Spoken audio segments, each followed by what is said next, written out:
ሰላም ጤና ይስጥልን። የጊዜው ዜና መረጃዎችን እነሆ።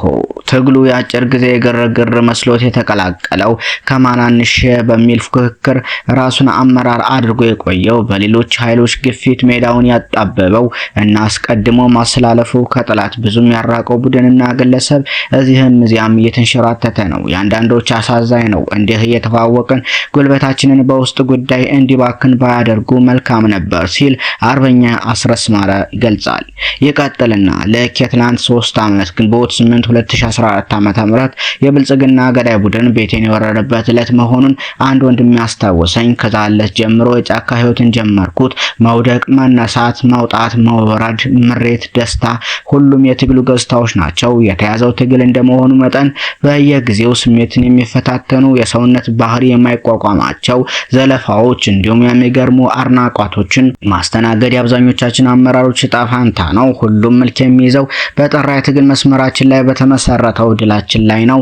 በለቀማ በምንገዛው ጥይት አንጡራ ገንዘባችን አውጥተን በታጠቅናቸው ጥቂት ጠመንጃዎች የምስራቅ አፍሪካን ኃይል አሰላለፍ የለወጠ የፖለቲካና የኃይል ማዕከል ገንብተናል። በሚደንቅ የህዝብ ድጋፍ የታጀበውን ተጋድሎ መርተን ከዚህ አድርሰናል። ትግሉ የአጭር ጊዜ ግርግር መስሎት የተቀላቀለው ከማናንሽ በሚል ፉክክር ራሱን አመራር አድርጎ የቆየው በሌሎች ኃይሎች ግፊት ሜዳውን ያጣበበውና አስቀድሞም አስተላለፉ ከጠላት ብዙም ያራቀው ቡድንና ግለሰብ እዚህም እየተንሸራተተ ነው። ያንዳንዶች አሳዛኝ ነው። እንዲህ የተዋወቅን ጉልበታችንን በውስጥ ጉዳይ እንዲባክን ባያደርጉ መልካም ነበር። የሆነ ሆኖ ዳገቱ ላይ መዛል፣ መክዳትና በባንዳነት መሰለፍ በየትኛውም ትግል ውስጥ የሚከሰት ጉዳይ ነው። ዩሊታ ያልተፈጠረበት የአብይ አህመድ አገዛዝ ለከዳተኞችና ለባንዳዎች የፈጠራላቸውን ጠባብ ይቅርታ ህወሓት ጋር ጦርነት ልንገጥም ስለሆነ ከብልጽግና ጎን መሰለፍ ያስፈልጋል የሚል ነው። አዲሱ የማደናገሪያ ስልት መሆኑ ነው። ግልጽ መሆን ያለበት ነገር ይህ ሀገር በተለይ የአማራ ህዝብ ከአብይ አህመድ የቀደመ ጠላት የለውም። አብይ አህመድ አልተሳካለትም እንጂ ከፕሪቶሪያው ስምምነት ማግስት የትግራይ ኃይሎችን በአማራ ላይ ለማዝመት ያላደረገው ጥረት አልነበረም። አብይ አህመድ እመራዋለሁ በሚለው ህዝብ ላይ ያመፀ መሪ ነው። የሀገሩን ጦር አማራው ላይ አሰማርቶ ዘር መጨፍጨፉ አልበቃ ብሎት የትግራይና የአማራ ህዝብ ሌላ የጦርነት አዙሪት ውስጥ ለመክተት ምራቁን በማወጥ ላይ ነው። ይህንን አውዳሚ ሐሳብ ተቀብሎ ለአብይ አህመድ የቅዠት እቅድ ማስፈጸሚያ ራሱን ያዘጋጀ ቢኖር የህልውና ትግሉ ጸር ነው። በህዝብ ላይ ሽብር እየፈጸመ ያለ አወራሪ አገዛዝ በነደፈው የጦርነት ፕሮጀክት ተሳታፊ መሆን የሚፈልግ ካለም የነጻነት ታጋይ ሳይሆን የአብይ አህመድ መርሰናሪ መሆን የሚፈልግ ብቻ ነው። የኢትዮጵያ መሪ ተብሎ የተቀመጠው ሰው ሙሉ ጊዜውን የሚያሳልፈው የእርስ በርስ ጦርነቶችን በማዋለድና በማዛመት ነው። ከዚህ የተረፈውን ጊዜ የድሮን ዕቃ ይጫወትበታል። ባጭሩ ከሃዲነትን ባንዳነትን በዚህ ህወሓትን ልንዋጋ ነው በሚል ትርክት መሸፈን የሚቻልበት ጊዜ አብቅቷል። ትግሉን የከዳ ሁሉ ከባንዳነት የተለየ ስም የለውም ሲልም ገልጿል። ይህ በእንዲህ እንዳለ የምዕራብ እዝ ከፍተኛ አመራር ኮሎኔል ተስፋዬ ተሰናበቱ።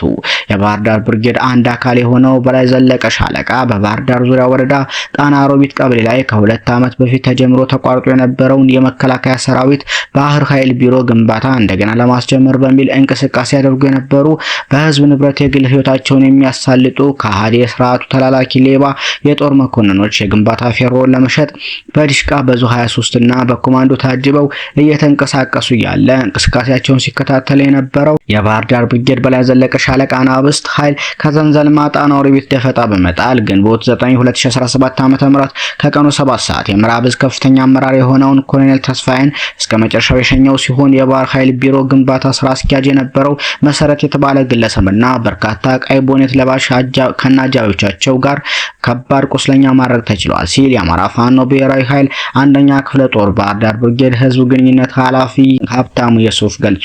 በተያያዘም የሜጀር ጀነራል ባንታ ባተ ተወርዋሪ ክፍለ ጦር ግንቦት 7 2017 ዓ.ም ዝማና ፍንዲቃ ላይ ያገዛዙን ሰራዊት ኪንቴ ላይ የነበረውን ውጊያ ከጀርባ ለመበተን አጋዥ ኃይል ሲያመጣ የተቋቁራና ብስቶቹ የባንተ ልጆች ጠላትን አደባይተውታል።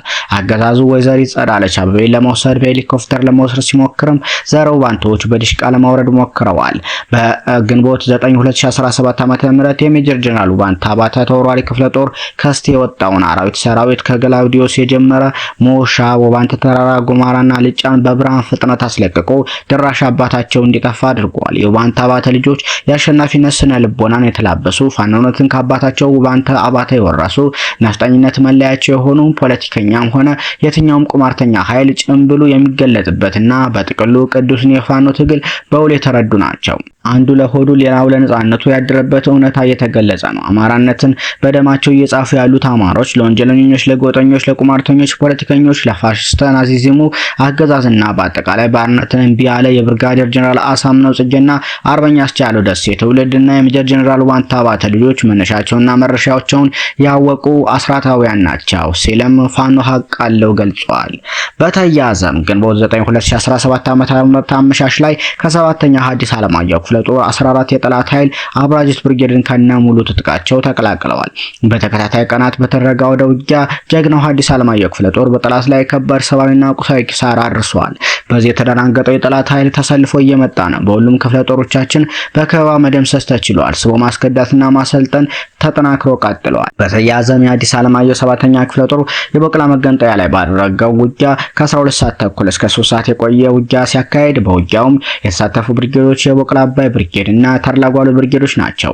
በውጊያው 4 የጠላት ኃይል ተደምስሷል፣ 3 አድማ ብተና ቆስሏል። እንዲሁም አንድ መከላከያ ከርቶ ተርላጓሉ ብርጌድን ተቀላቅሏል። 2 የመከላከያ አመራሮች የአማራ ፋኖ ብሔራዊ ኃይል በጎጃም ሐዲስ ዓለማየሁ ክፍለ ጦር የቦቅላ አባይ ብርጌድን 3 ክላሽ ከነሙሉ ተተኳሹ ይዘው ተቀላቅለዋል። ከወጡት መከላከያዎች ውስጥ አንዱ የ72ኛ ክፍለ ጦር የሻለቃ ምክትል ዘመቻ መምሪያ ኃላፊ ይገኝበታል።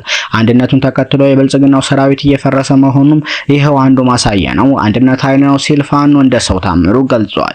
ይህ በእንዲህ እንዳለ በመቶ አለቃ አዲሱ የሚመራው የአማራ ፋኖ ብሔራዊ ኃይል 6ኛ ክፍለ ጦር ንጉስ ተክለሃይማኖት ብርጌድ ከዚህ በፊት ከደብረ ማርቆስ ከመሸጉ አገዛዝ መኪና በማውጣት ለብርጌዱ ያበረከተው አባል በዛሬው ዕለትም ደብረ ማርቆስ ከተማ ስታር ግሎሪ ሆቴል ዝቅ ብሎ ትዕግስት ድራፍት ቤት ሙሉ አመራር ተሰብስቦ ባለበት የቦምብ ጥቃት በመፈጸም የመንቆረር ክፍለ ከተማ ሂሳብ ሹም ኃላፊ፣ የቀበሌ 5 አስተዳዳሪ፣ ኢንቨስትመንት ውስጥ የሚሰራ አመራር በጥቃቱ የተገደሉ ሲሆን 4 አመራሮች ቁስለኛ በማድረግ አናብስቱ እየተገማሸረ ወደ ማዘዣ ጣቢያው ተመልሷል። ሰሞነኛ መረጃዎች እነኚህን ይመስሉ ነበር።